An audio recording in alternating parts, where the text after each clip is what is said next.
Muy buenas tardes, queridos compañeros. Gusto saludarles. Buenas tardes, licenciado. Ok, muchas gracias. Bienvenido nuevamente. Gracias a ustedes. Igualmente, gracias. Bueno, vamos a reiniciar el curso de Derecho Penal. Como ya vimos, y perdonen, lo vuelvo a repetir, ¿qué es delito? Es una acción típica, antijurídica y culpable. Esto ya lo sabemos, una acción típica, antijurídica y culpable. La acción es una conducta humana voluntaria que se encuadra en tipo penal y eso ya se llama acción típica. El tipo tiene elementos objetivos y elementos subjetivos. Nos pasamos a la antijuridicidad y la antijuridicidad es efectivamente que el delito va a ser antijurídico, un hecho delictivo, si no existiera ninguna causa de justificación. Hasta ahí nos quedamos. Dijimos que las causas de justificación tenían elementos objetivos y elementos subjetivos. Ahí nos quedamos. Ahora, habíamos dicho que ustedes me iban a leer muy finamente el tema del artículo 24 del Código Penal, donde habla ahí cuáles son las causas de justificación. Y volviéndolo a repetir, si existe una acción típica, tenemos que determinar con nuestro Código Penal si esa acción típica tiene alguna causa de justificación, de las que establecen el artículo 24 de nuestro Código Penal. Si no tuviera una causa de justificación de las tres que están ahí, prácticamente esa acción típica prácticamente sería antijurídica. Ya sería el injusto en sí. Entonces, ustedes tuvieron muy bien a bien leerme esas causas de justificación. La primera, pues, es la legítima defensa. La segunda es el estado de necesidad. Y la tercera, el legítimo ejercicio de un derecho. La legítima defensa, pues, ustedes vieron ahí, dice que en obra en defensa de su persona, bienes, derechos, o en defensa de la persona, bienes o derechos de otra, siempre que concurran las circunstancias siguientes. Esto es muy importante. Para que exista legítima defensa, nos está diciendo el artículo 24.1 que se necesitan tres circunstancias. Ojo, para que se dé la legítima defensa se necesitan tres circunstancias. La primera es que exista agresión ilegítima. La segunda, la necesidad racional del medio empleado para impedirla o repelerla. Y la C, que es la falta de provocación suficiente por parte del defensor. Ojo, tres requisitos que tiene la legítima defensa. Para que constituya realmente legítima defensa, tres elementos: agresión ilegítima, necesidad racional del medio empleado y la falta de provocación. Esas son los tres requisitos de la legítima defensa. La primera dice agresión ilegítima. La agresión ilegítima lo que nos está diciendo es que debe ser una agresión, evidentemente, de una persona, alguien está agrediendo, pero debe ser que sea real, actual o inminente. Tres requisitos indispensables: que la agresión hacia su persona o hacia otra persona sea real, o sea, que exista, sea actual, que se está produciendo, o que sea inminente, que se vaya a producir, una inminencia que se vaya a producir. Esos son los tres elementos de la agresión ilegítima, tres o dos elementos.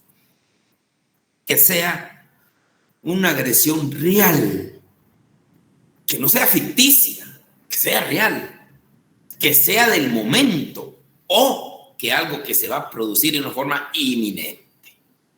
Esa es la agresión ilegítima. Ojo, pero para aplicar la legítima defensa tenemos que ver si la persona se defendió a través de un acto humano distinto al de él y que venía agresivamente hacia él, que es inminente, o en ese momento se está atacándole a él, y que sea real, que no sea ficticia.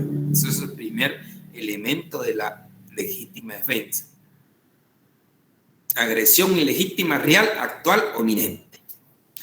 El segundo elemento, que es la necesidad racional del medio empleado para impedirla o repelerla. Esto no hay que confundirlo,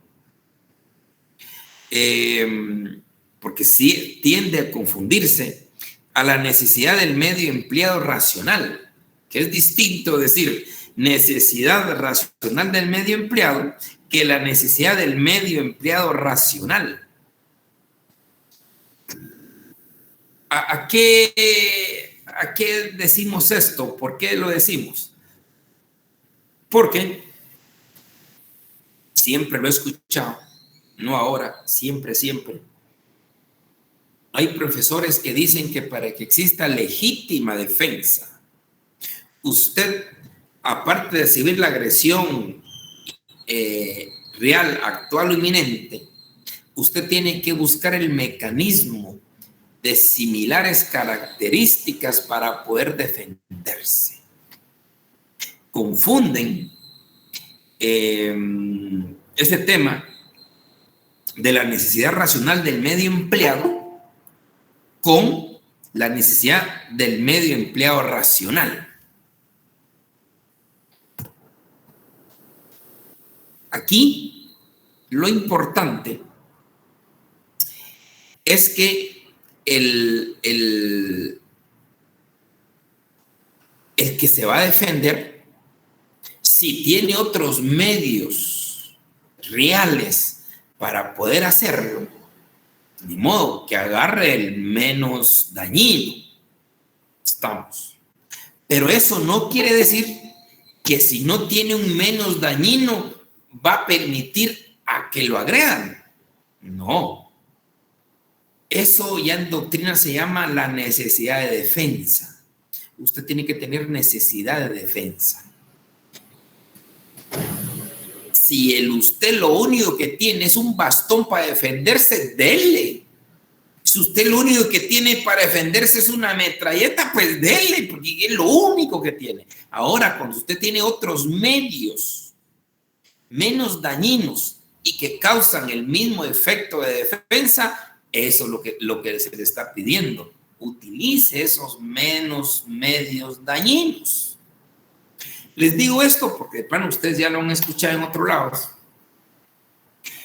Hay profesores que así lo dicen. Si él tiene un arma, si él lo ataca con un cuchillo y usted se defiende con un revólver, eso ya no es legítima defensa, porque allí no hay necesidad racional del medio empleado. Ojo, hay que hacer un matiz. Si la persona es lo único que tenía para defenderse, estaba entre tres paredes y era utilizar el arma o dejar que lo apuñalaran, pues allá hay legítima defensa. Porque no tenía otro medio menos drástico para poder hacerlo.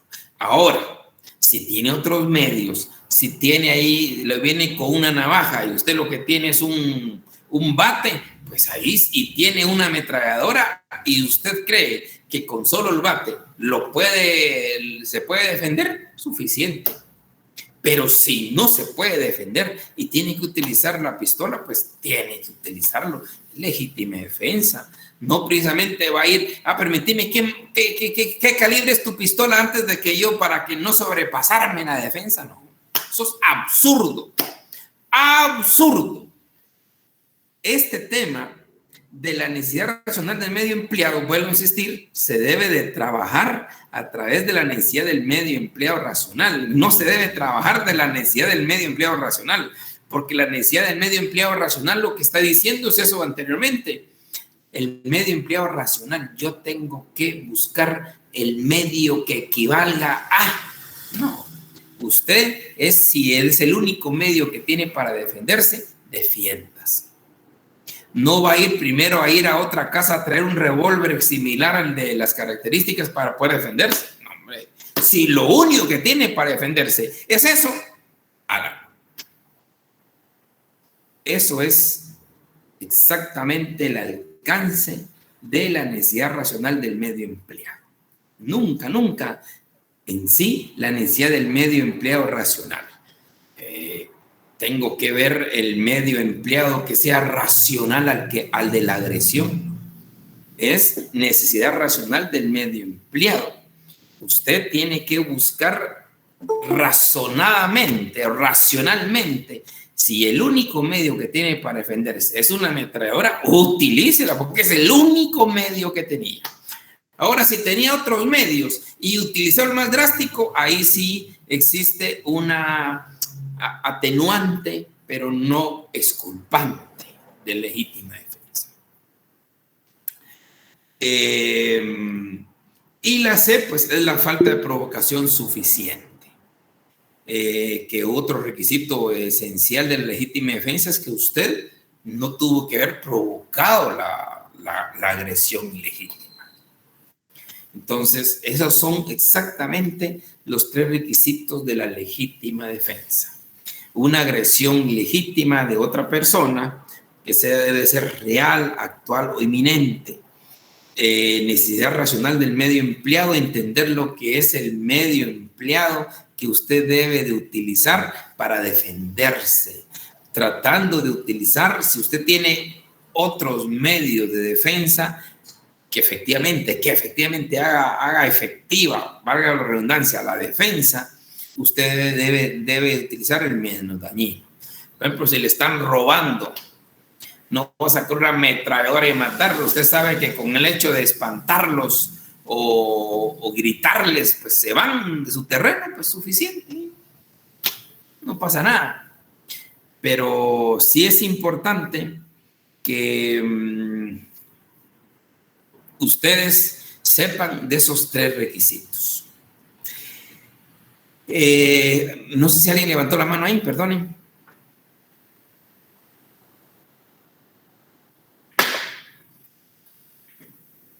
Bueno. ¿Qué tal y buenas tardes? Sí, cuénteme. Yo lo he levantado. Mire, por ejemplo, se podría aplicar que hay una pelea con un policía. Yo estoy ebrio, me peleo con el policía en lugar de defenderse con su palito ese que cargan, que no me recuerdo el nombre, viene y me pega un balazo. Ahí se podría aplicar esto, que ya no hay una legítima defensa de parte del policía, ¿verdad? ¿Cómo así? Repítame el tema. Yo me peleo, en estado de ebriedad me peleo con un policía. Usted, el policía con el palo que carga. Perdón, usted en estado de ebriedad. Sí, se pelea alguien con un policía, por ejemplo. Una persona en estado de ebriedad se pelea con un policía, dice. Ajá, con un PNC. Y el PNC pudiéndose defender con el palo porque la otra persona le está queriendo golpear. Y con el palo se podría defender. Es lo que tiene más accesible y menos contundente. Pero en lugar de eso, el policía viene y le pega un balazo, por ejemplo. Ahí ya no se aplicaría una legítima defensa del policía, porque ya estaría actuando. Ahí no es legítima defensa. Siempre y cuando se tenga opciones de poder defenderse de otra manera, ¿verdad? Es que esa es la idea. No, si no le daríamos al ciudadano, mire, si usted tiene un cañón, aunque solo le van a robar con un lapicerito, usted mátelo. No se puede. Es utilizar un medio el menos dañino, pero que efectivamente pueda defender. ¿No? No nos vayamos a los extremos. Muy bien. No sé si tenía alguien a hablar por ahí también. Bueno, existe en el C, es que eso es lo que yo hubiera querido, bueno, después no sé si lo leyeron, el C dice algo muy importante. Es muy importante porque da mucho de qué hablar. Dice, se entenderá que concurren estas 3 circunstancias. Esto es el problema de nuestro código, como ya hemos dicho, ya es un código antiguito, entonces nos da mucho problema en la actualidad. Dice, Se entenderá que concurren estas tres circunstancias respecto de aquel que rechaza al que pretenda entrar o haya entrado en morada ajena o en sus dependencias, si su actitud denota la inminencia de un peligro para la vida, bienes o derechos de los moradores. ¿Quién se anima a hablarme sobre este pedacito? Los escucho.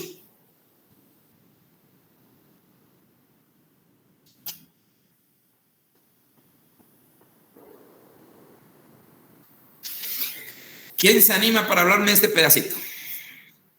Interesante, porque dice, se entenderá, ojo, se entenderá que concurren estas tres circunstancias respecto de aquel que rechaza al que pretenda entrar o haya entrado en morada ajena o en sus dependencias, si su actitud denota la inminencia de un peligro para la vida, bienes o derechos de los moradores. Yo lo entiendo como que si alguien irrumpe o intenta irrumpir en mi casa o en mi negocio. Excelente, excelente, excelente. A eso se le llama legítima defensa privilegiada. Legítima defensa privilegiada. ¿Por qué privilegiada? Ya lo sabemos. Es privilegiada porque se entenderá que existe agresión ilegítima, se entenderá que existe necesidad racional del medio empleado y se entenderá la falta de provocación cuando irrumpen en su casa. ¿Ya? Es aquella famosa, aquellos comentarios que mucha gente dice, cuando mires a un ladrón subiendo por tu casa, matalo y no hay problema. Eso es legítima defensa privilegiada. Pero si lo ponemos solo así, pues nítido, usted mismo lo dice. Usted está en su casa a las 12 de la noche y escucha pasos o aquí habla de la inminencia o están tratando de romper la puerta o algo así. Usted le dispara, papá, y ahí quedó el sujeto. Usted alega legítima defensa. Claro, la legítima defensa privilegiada en ese parrafito.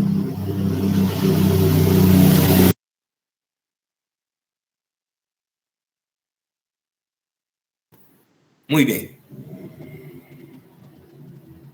Entonces, ahora el problema ya son casos concretos. Si nosotros pensamos en este ejemplo que siempre nos han puesto, estar uno en su casa en la noche y alguien irrumpe o quiere irrumpir o quiere entrar o quiere robar algo, esta es la legítima defensa privilegiada. Pero hay un pero. Por desgracia, siempre hay un pero. En un caso real, pasó aquí por San Juan, Zacatepeques. Creo que hace como unos 10 años, me recuerdo. En San Juan, Zacatepeques, había un señor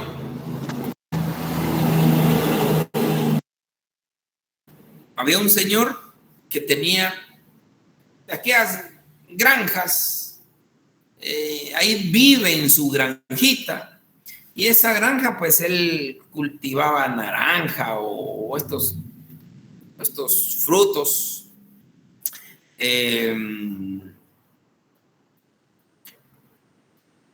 Cuando ya los árboles están bien cargados, él ve que existen dos muchachos,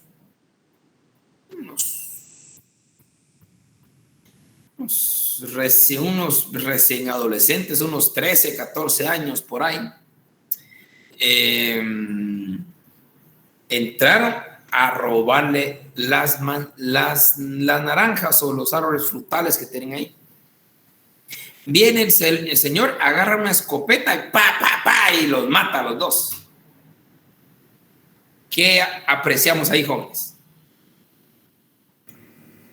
abuso de la fuerza, porque como usted había dicho anteriormente, con solo decirles que se fueran, era suficiente, no tenía que usar una escopeta Ya. para dejarlos. Perfecto, doña Amanda. Usted tiene toda la razón, pero miremos ese parrafito nuevamente.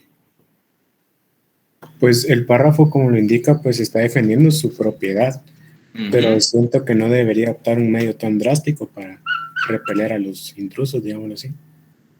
Hubo exceso de fuerza, pienso. Pero miremos qué dice el último parrafito ese. ¿Qué dice el parrafito? Es que el problema es el parrafito. La ley lo dice así. Si nos imaginamos el ejemplo que puso don Carlos de que estando en su casa y lo irrumpen, ahí no hay problema. Y de noche.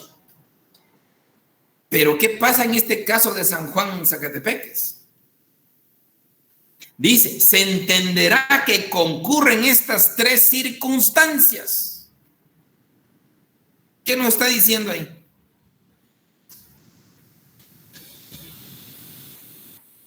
Esto es lo peligroso de este artículo, muy peligroso. Yo tampoco no consigo el artículo, pero el artículo está ahí. Dice, se entenderán que concurren las tres circunstancias. Se entenderá que concurre la agresión ilegítima, la necesidad personal en el medio empleado y falta de provocación cuando alguien dice entre o haya entrado a morada ajena o sus dependencias.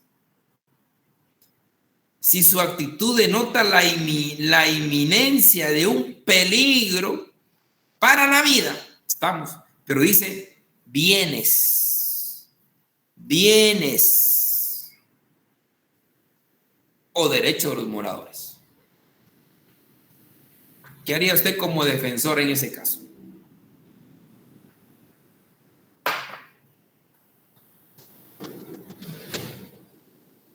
Como defensor.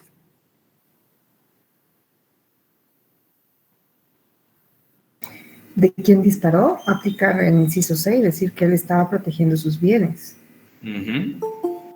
Y ahí se da la legítima defensa privilegiada.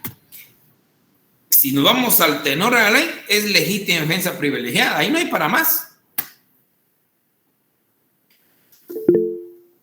Pero la doctrina y la legislación moderna, ojo, es que eso es lo importante. Lamentablemente nuestra ley no lo dice así taxativamente, pero la legislación moderna y la doctrina lo que realmente dice es, se entenderá que concurre la última circunstancia. La última circunstancia. El problema es que acá dice, concurren estas tres circunstancias. Esa es la gran diferencia.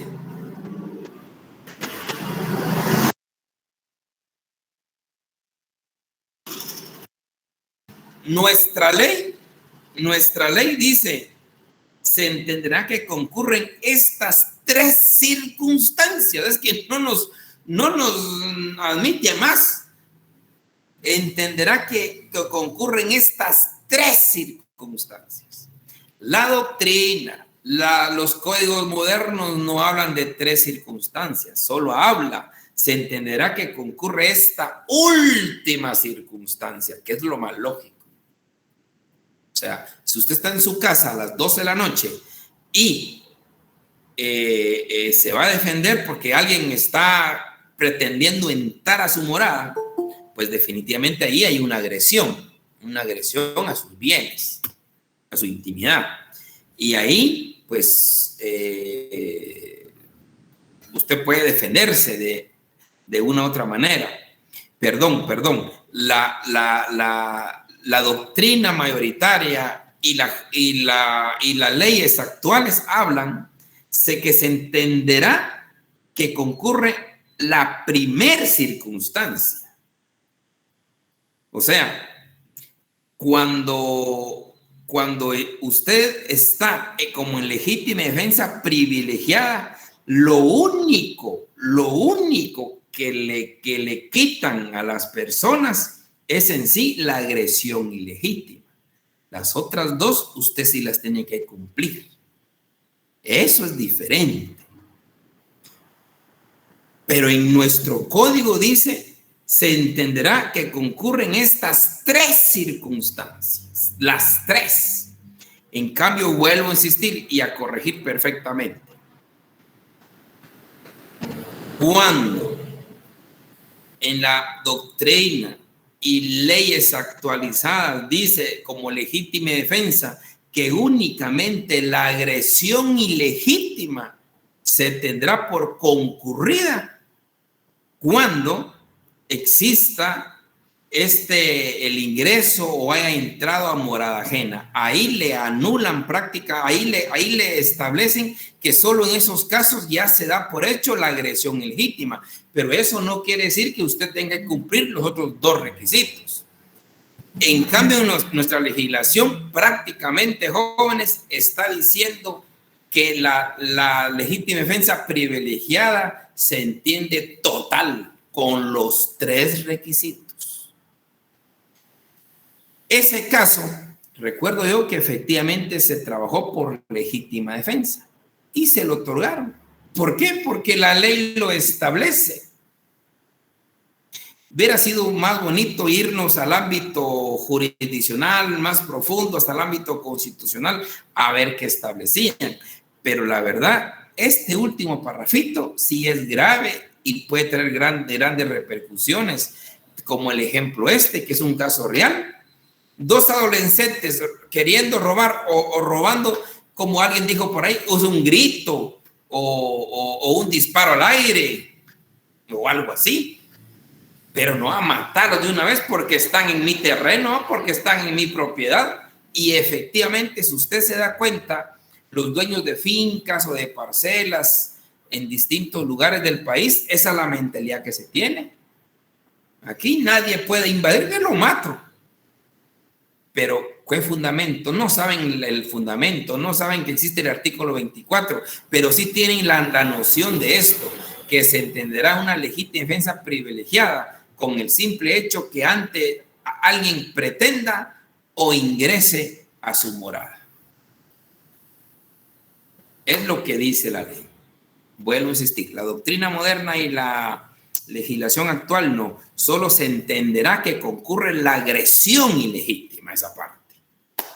Pero ahí está la ley y ni modo, pues se pueden dar esas circunstancias que para muchos, al igual que a muchos de ustedes expusieron, lo vieron ilógico, absurdo, pero es parte de la legítima defensa privilegiada que nos está mandando a lo que es, porque nuestra legislación así lo dice.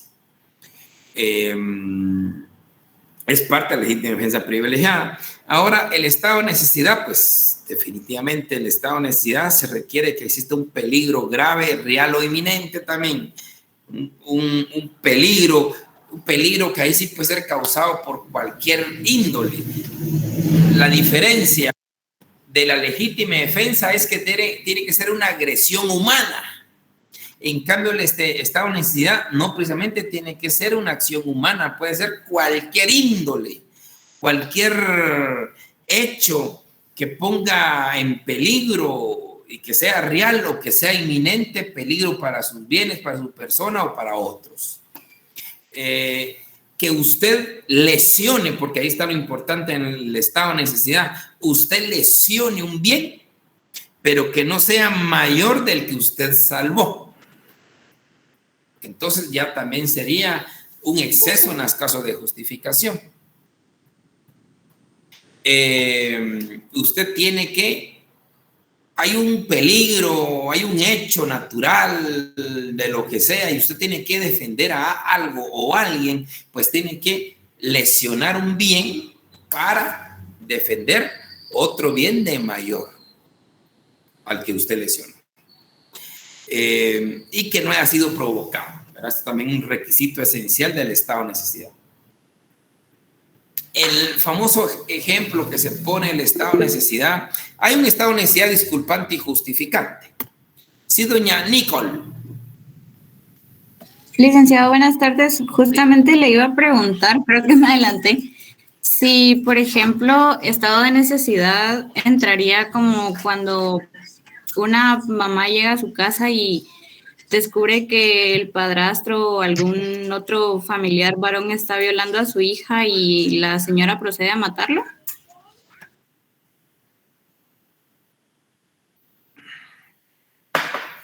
Qué complicados son ustedes, de veras, me la ponen muy difícil. Pues en principio hay que ver, yo en principio, porque también hay un exceso en las causas de justificación. ¿Hasta qué punto? Bueno, depende cómo son los hechos, ¿verdad? Pero si entiendo ya la visión que usted emitió y llega la señora, irrumpe, interrumpe, y con eso el señor pues se había calmado, por ejemplo, y ya se hubiera ido y todavía lo sigue por detrás queriéndolo matar, eso ya no es legítima defensa. Eso ya no es legítima defensa. Hay un caso ahí que me encantaría que alguien lo narrara sobre el caso de una señora que creo que degolló a su esposo, algo por ahí, y que le dieron la legítima defensa. Es un caso interesante. Yo solo medio lo leí porque dice que ella sufría de abusos constantes. Creo que el señor había amenazado de matar a su hijita que tenía en el vientre, cosas así.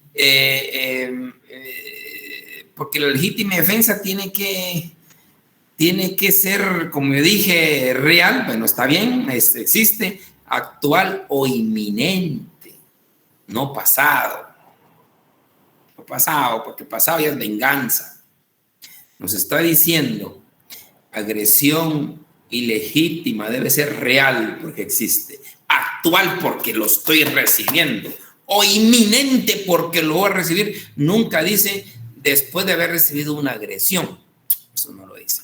Pero el tema que usted me platica, doña Nicole, es interesante porque depende, ¿verdad? Si la señora irrumpe la habitación, está el señor con un arma o con un machete, pues ahí ni modo y sigue violando. Pero ¿y qué pasa cuando alguien irrumpe? Él está y se separa y ahí hasta qué punto pudo haber tenido esa necesidad de defenderse. Ahí lo que tiene que iniciar es hacer justicia, de meterlo preso y que lo condenen. O sea, esto de la agresión ilegítima hay que ponerle mucha atención. Vuelvo a repetir, debe ser una agresión real que exista, actual porque se está dando o inminente que se vaya a dar. Ojo, muy importante. Yo sé que estamos en Guatemala, hemos visto pasar un montón de cosas, estamos ansiosos de justicia, tenemos razón, queremos justicia en muchas cosas.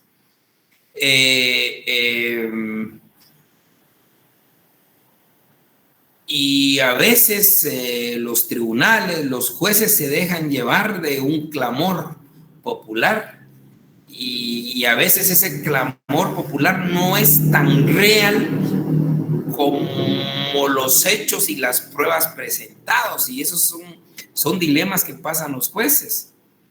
¿Se recuerdan aquellas famosas situaciones que se dieron algún tiempo donde alguien lo señalaba y automáticamente ya salían todos los medios de comunicación que usted era narcotraficante, y tal vez usted no era, pero ya con eso usted ya no puede ni defenderse porque ya está publicitado, porque ya está todo y ya no puede usted ni cómo defenderse. Y además encuentran 10 policías que van a declarar en contra de usted y ahí qué va a hacer usted. Es mero complicado. Pero a veces tenemos esos problemas que el clamor popular hace que los jueces dobleen muchas veces y nosotros tenemos que tener claro qué es la agresión ilegítima. Por eso he estado insistiéndoles de decirles qué es la agresión ilegítima. Debe ser actual, debe ser real, actual en ese momento o inminente. No se habla de una agresión ilegítima como venganza, porque si a usted ya le causaron un daño, ¿qué es lo que tiene que hacer? Ir a poner la denuncia a la policía y al Ministerio Público y llevarlo a los tribunales. Pero si en este caso concreto, perdone doña Nicole, en este caso concreto encuentra con violencia al señor violando a una niña y ese señor anda armado o lo que sea, ahí sí es la forma de defenderse. Pero si el señor se suelta y que no, y yo me voy o se va corriendo, ahí ya no. O el señor suelta y quiere atacar a la señora, ahí sí procede la legítima defensa. Ahí depende cómo se dan las cositas, ¿verdad? Sí, no sé, sí, don Paulo, pero no sé si alguien más quería hablar anteriormente. Era yo, licenciado, con respecto a este caso, pues anteriormente había pasado que una señora había macheteado a su esposo porque estaba violando igualmente. Le quitó la cabeza. Ah, sí, pero entonces a ella se tomaría como una venganza, ¿no? Es que depende, va usted, todo depende. Todo depende. Todo depende. Ahí sí que todo depende porque imagínese usted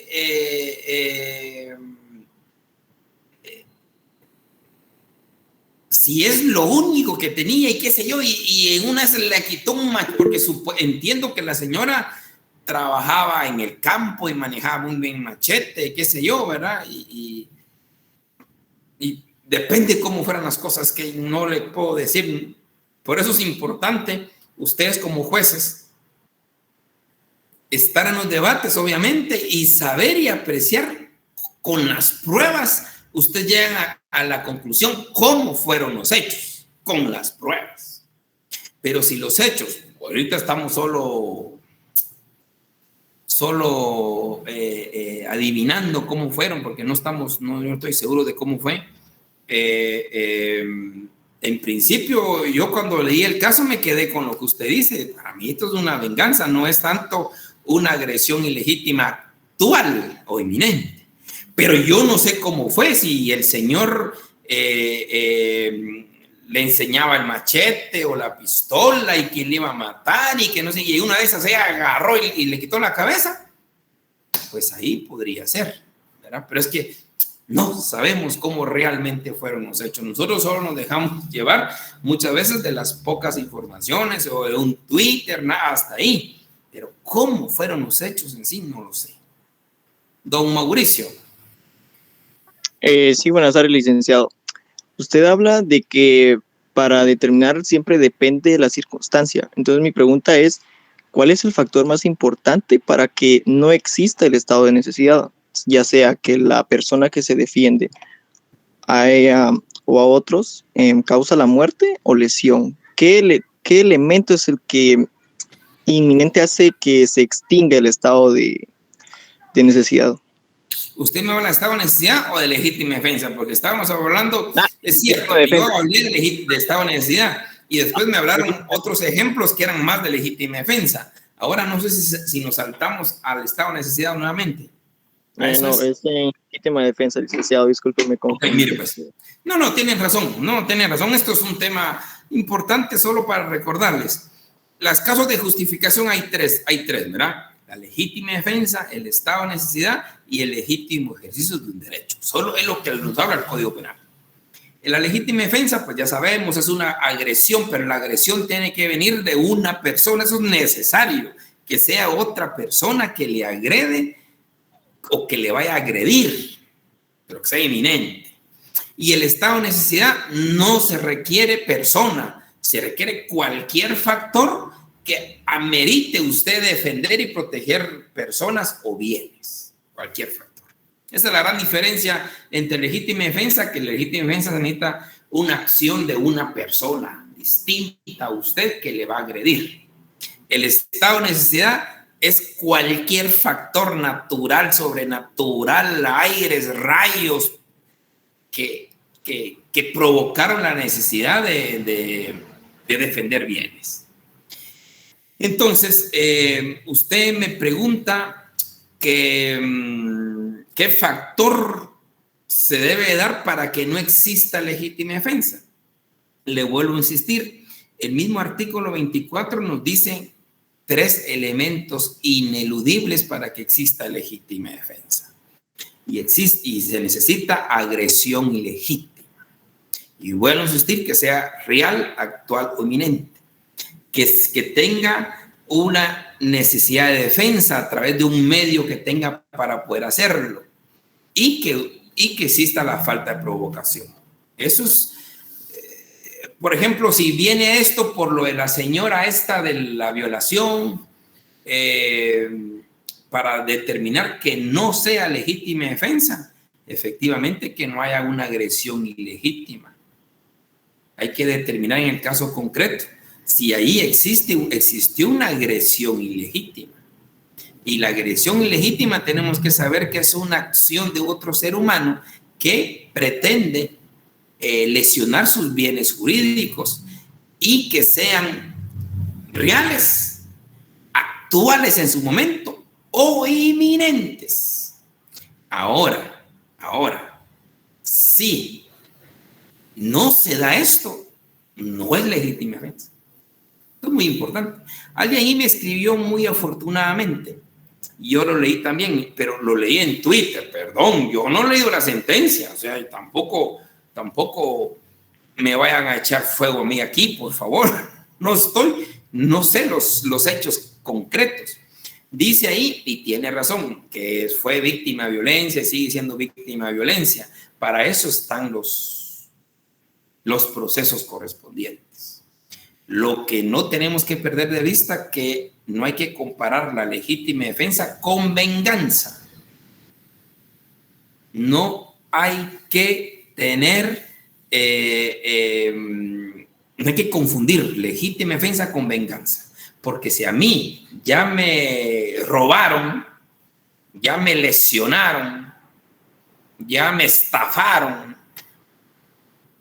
¿cuál es mi proceder? ¿Qué es lo que legalmente me da la ley? El derecho. Ir a poner mi denuncia y que vayan a investigar y yo a querellarme hasta que lo metan preso. Porque si no estaríamos hablando de la ley del talión, ¿verdad? Que es una época antiquísima. La ley del talión de las 12 tablas romanas. Ahí pues ojo por ojo, diente por diente. Si hacerle al delincuente lo que él hizo. Y eso no estamos acá nosotros desde hace muchos años. Me atrevo a decir que más de 100 años ya no estamos con esto. Ya ahora, pues, la legítima defensa es distinta. Usted únicamente se defiende de lo que le está pasando o inminentemente le va a pasar. Lo demás déjeselo al Estado. Eso es, si no, olvídese. Si no, habría aquí un montón. Como alguien violó, pues hay que violarlo, ¿va? Si alguien mató, pues hay que matarlo. Si alguien robó, pues hay que robarle. Poco. Nosotros tenemos que, lo que dice la ley, ¿qué es lo que es legítima defensa? Si a mí, voy a poner como ejemplo, me violan a mi hija mayor, claro que dan ganas de ir, imagínense usted. Pero yo no, yo soy respetuoso del derecho, respetuoso de la ley, donde tengo que mejor denunciarlos y perseguirlos y que sea el sistema de justicia que los castigue. Porque si eso que han violado a mi hija mayor no me da derecho a ir a matar a la gente. Es un tema complejo, pero hay que tener claro lo que es legítima defensa. Por eso resalté tanto la agresión ilegítima. La agresión ilegítima, que no debe ser ficticia, debe ser real. Debe ser en el momento o inminente, no pasado. Pasado debe ser el Estado. Doña Nicole, perdone.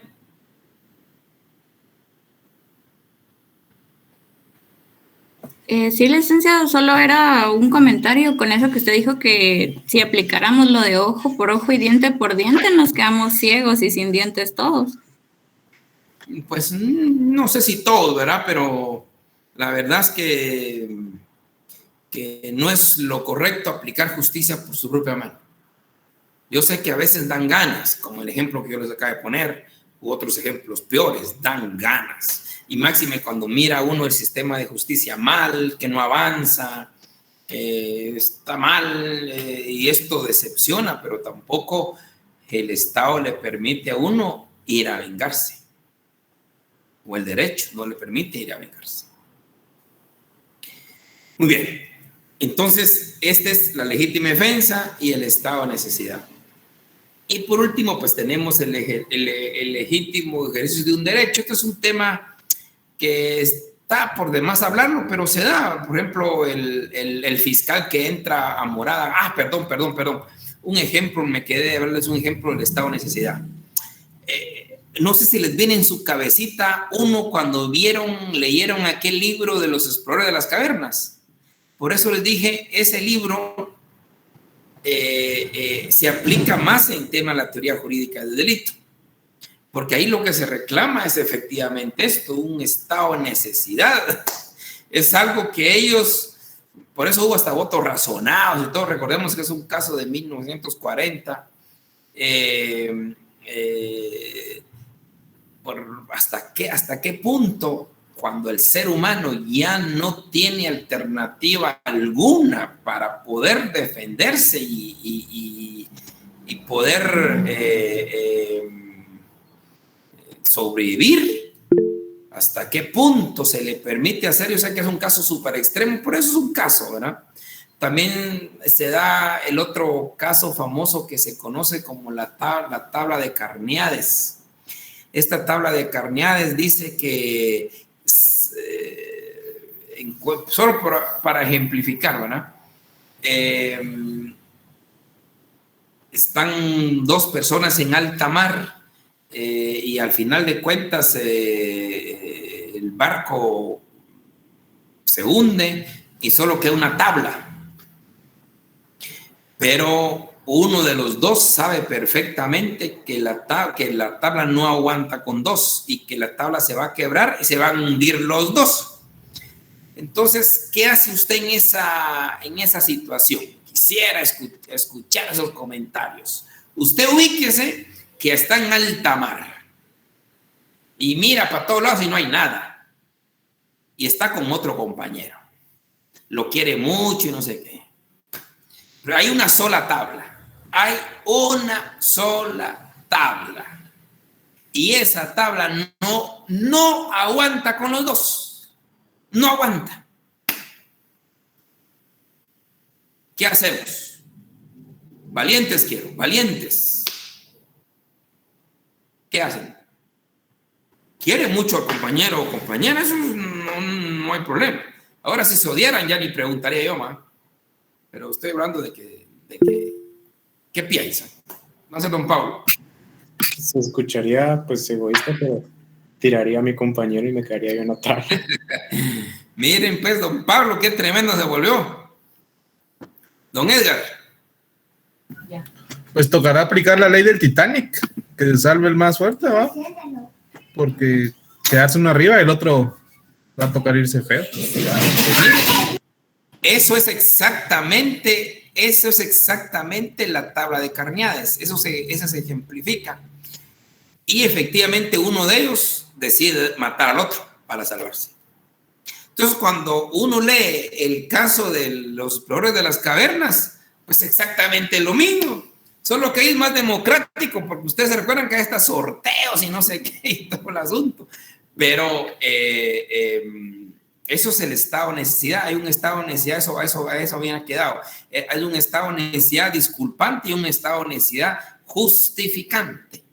¿Cuál es la diferencia? Pues el estado de necesidad disculpante, pues porque aunque no justifique, pero se disculpa porque la persona no tenía otra opción y tenía que lesionar un bien del mismo valor que el que pretendió defender o el que defendió. O sea, ahí estamos hablando del mismo nivel de bienes, la vida por la vida. El famoso aborto terapéutico, por ejemplo, es un estado de necesidad disculpante, porque de todas maneras se mata una vida por salvar otra vida. Lo mismo en el tabla de Carneades, lo mismo en los exploradores de las cavernas. Doña Sofía. Buenas tardes, Lick. Una pregunta. En el caso de los exploradores de la caverna, suponiendo que ya habían hecho el sorteo, ya había salido la persona, pero la persona se arrepiente en último momento y mata a los demás cuando lo intentan matar, ¿qué pasaría ahí?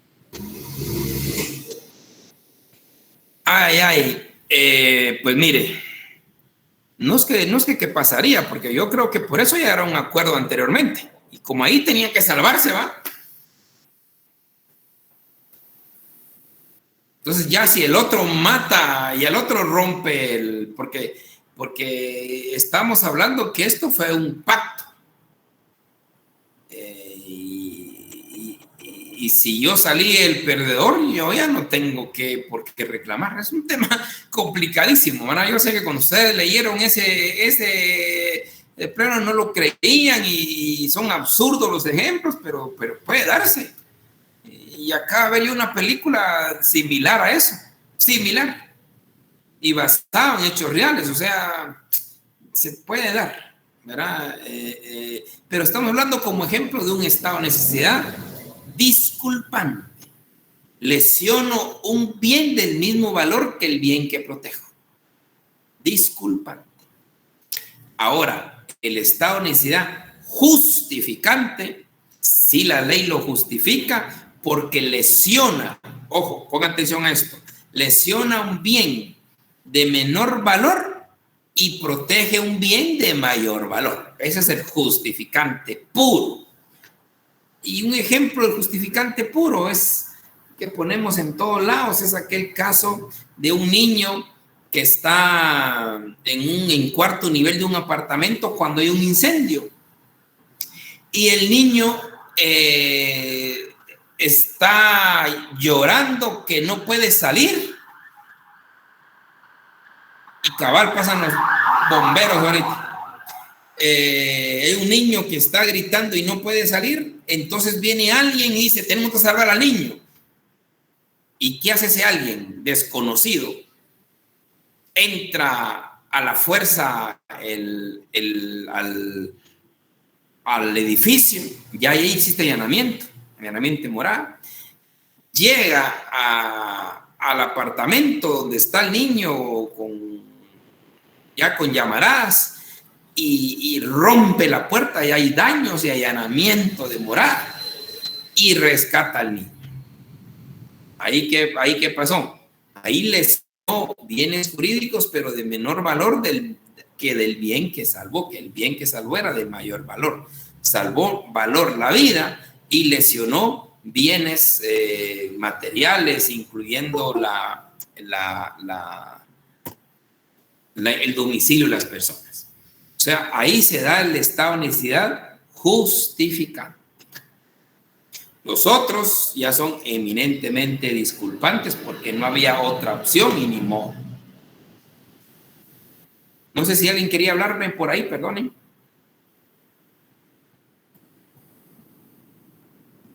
Bueno, entonces vamos con legítimo ejercicio de un derecho. Esta es una última que se da casi todos los días, pero no le ponemos atención porque dijimos, esto es lógico.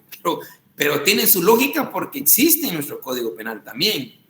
Es el caso del policía que detiene a una persona, por ejemplo, o el que detiene su marcha, le está violentando la libre locomoción, le está violentando muchas veces hasta la intimidad en el registro, pero es porque está en el libre ejercicio de su derecho por su profesión o por su oficio o por su trabajo.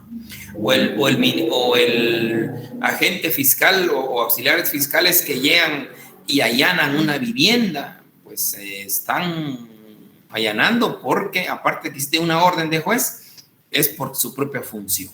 O sea, O también se da, según la doctrina, muchas veces es en los juicios o en los mismos problemas que tenemos ahí con los diputados cuando empiezan a pelearse y a veces hasta insultarse. Están en legítimo derecho, porque así lo permite la ley también. Ellos gozan de esa inmunidad de injurias.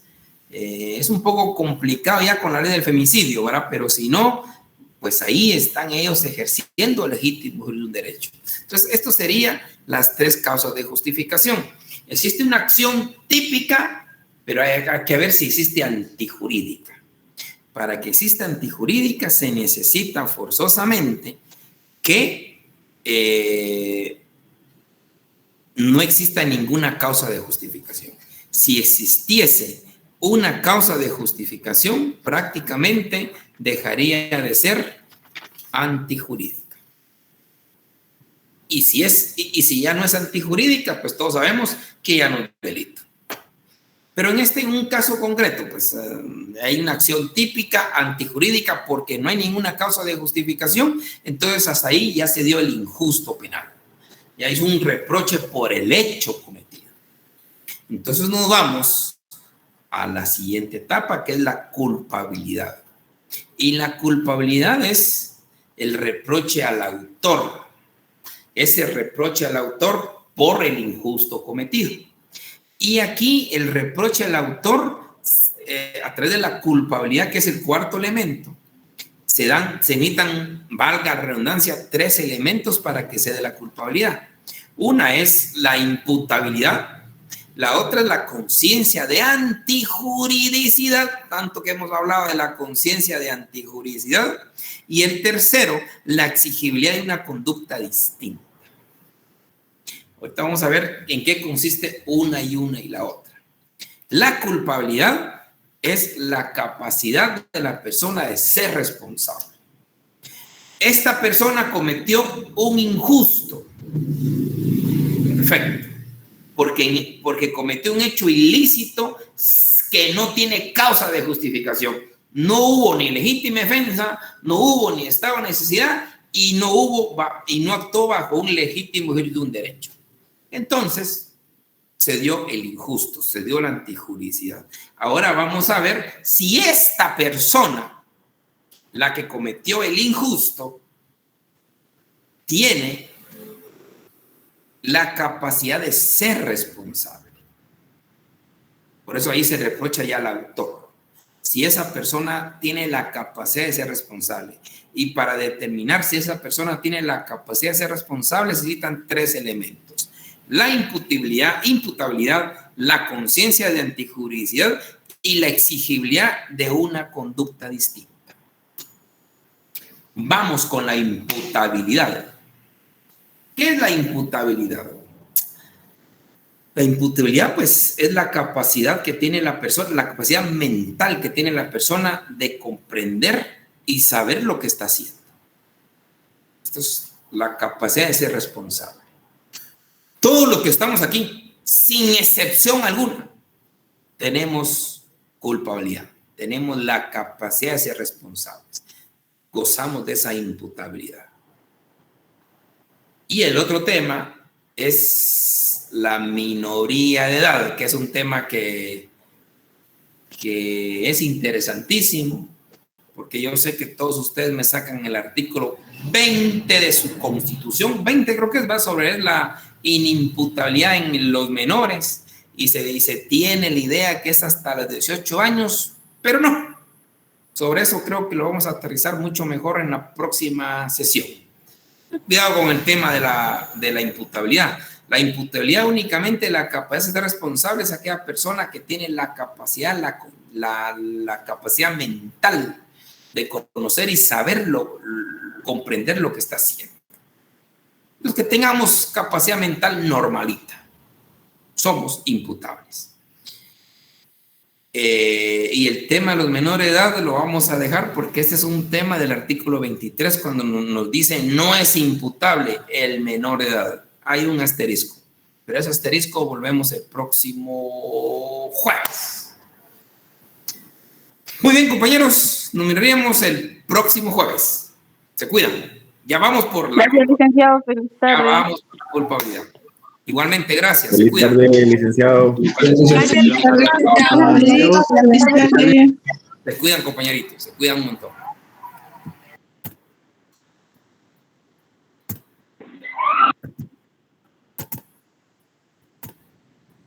Estamos. Feliz tarde, licenciado. Igualmente, gracias a ustedes.